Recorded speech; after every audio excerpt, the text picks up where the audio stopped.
عام طور پر یہی سمجھا جاتا ہے کہ مطالبہ پاکستان کی مخالفت انگریز اور ہندو کی طرف سے ہوئی تھی،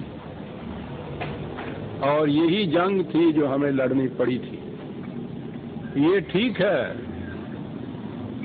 کہ اس کی مخالفت انگریز اور ہندو کی طرف سے ہوئی تھی، لیکن ان دونوں سے کہیں شدید اور وسیع پیمانے پر مخالفت ہمارے علماء حضرات کی طرف سے ہوئی تھی۔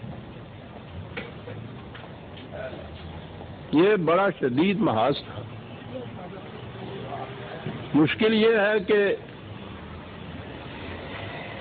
ہمارے ہاں پاکستان کی تاریخ کی کوئی مستند تاریخ ابھی تک مدون نہیں ہوئی، اور اس سے بھی زیادہ جو چیز میرے لیے باعث صدمہ ہے وہ یہ کہ جو لوگ اس جنگ میں شریک تھے وہ بہت آگے گئے، باقی جو ہیں تیار بیٹھے ہیں۔ ان کے بعد تو کوئی یہ بتانے والا بھی نہیں رہے گا ہماری نئی نسل کو کہ اس تاریخ میں اور اس جنگ میں ہوا کیا تھا۔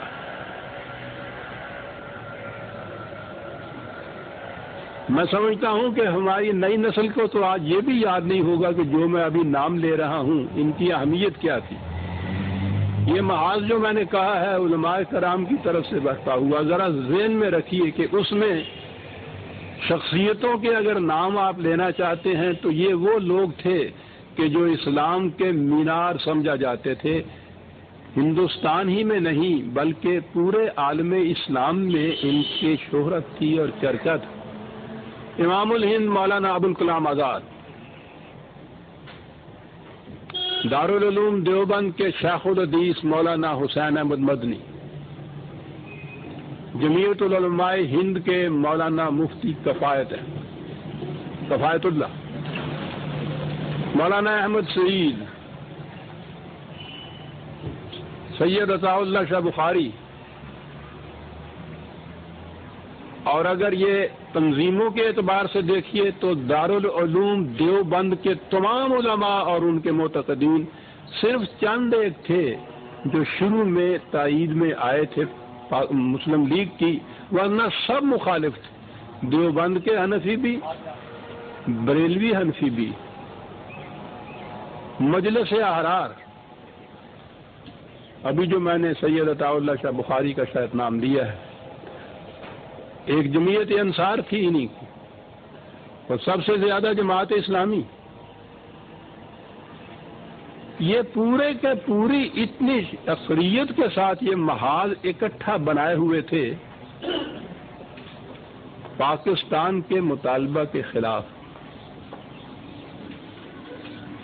ہمارا عوام، بلکہ میں کہتا ہوں پوری قوم مذہب زدہ ہے، مذہب پرست ہے۔ مذہب کے نام پہ جو چیز ان کے سامنے پیش کی جاتی ہے اس کا بڑا اثر ہوتا ہے، اور مذہب کے علم بردار اور نمائندگان تو یہی حضرات سمجھی جاتے اس وقت بھی آج بھی۔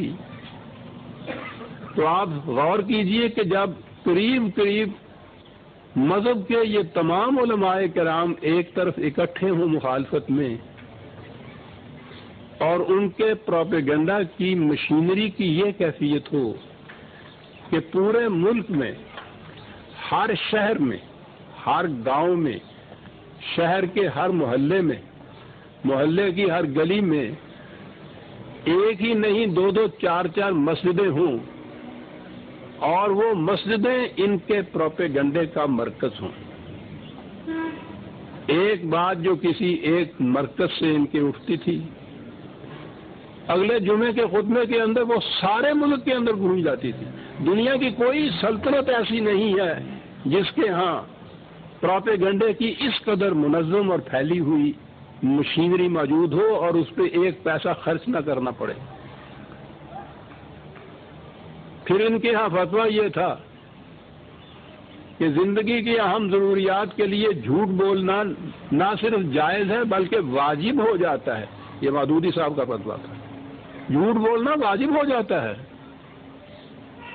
یہ کس قسم کے جھوٹ سے جو بولے جاتے تھے اس کی ایک مثال ملاحظہ فرمائیے قائد اعظم علیہ الرحمہ کی شادی ایک پارسی خاتون سے ہوئی تھی. وہ بڑی ایک اہم بات ہے، سارے ملک میں اس کا چرچا ہوا تھا.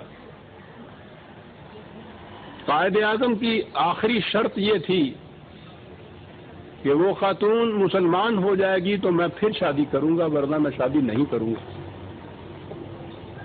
اس پہ بھی بڑی ہنگامہ آرائیاں ہوئی تھی، لیکن بالآخر اس خاتون کو یہ شرط ماننا پڑی.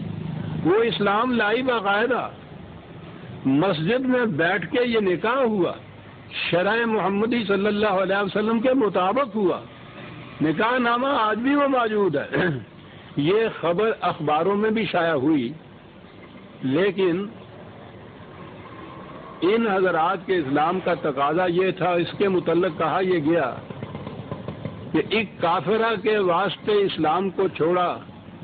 یہ قائد اعظم ہے کہ ہے کافر اعظم؟